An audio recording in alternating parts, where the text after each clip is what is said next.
The Foreign Office reports that Switzerland's Foreign Minister offered assistance with the investigation during a call with Ishaq Dar, the Deputy Prime Minister of Pakistan. The Greek Foreign Minister has urged both nations to exercise restraint to prevent escalation between the two South Asian neighbours.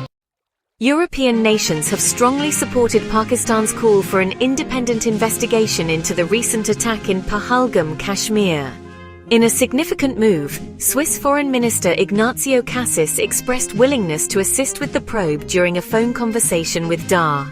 Additionally, Greek Foreign Minister George Gerapotritis emphasized the importance of restraint to maintain peace. The brutal attack on April 22 in Pahalgam, a popular tourist destination in the disputed Himalayan region, resulted in the deaths of 26 individuals.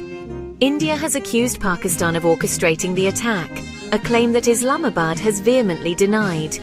Following the incident, tensions have increased between the two nuclear-armed neighbours, with India implementing trade and shipping restrictions and suspending its involvement in the Indus Waters Treaty.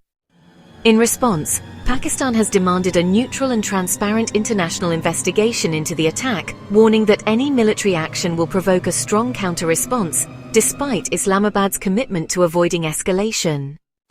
During discussions with the foreign ministers of Switzerland and Greece, Dar clearly articulated Pakistan's position. Kassis recognized Pakistan's commitment to peace and endorsed the idea of an investigation, confirming Switzerland's readiness to facilitate an impartial inquiry.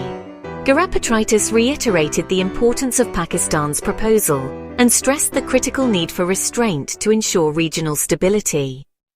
A day earlier, Dar also spoke with Kaja Kallas, the European Union High Representative for Foreign Affairs, who stressed the urgent need for dialogue between the South Asian rivals to maintain peace and stability in the region. Throughout these discussions, Dar firmly rejected India's allegations and its unilateral actions, including the suspension of the Indus Waters Treaty, which he described as a violation of international law.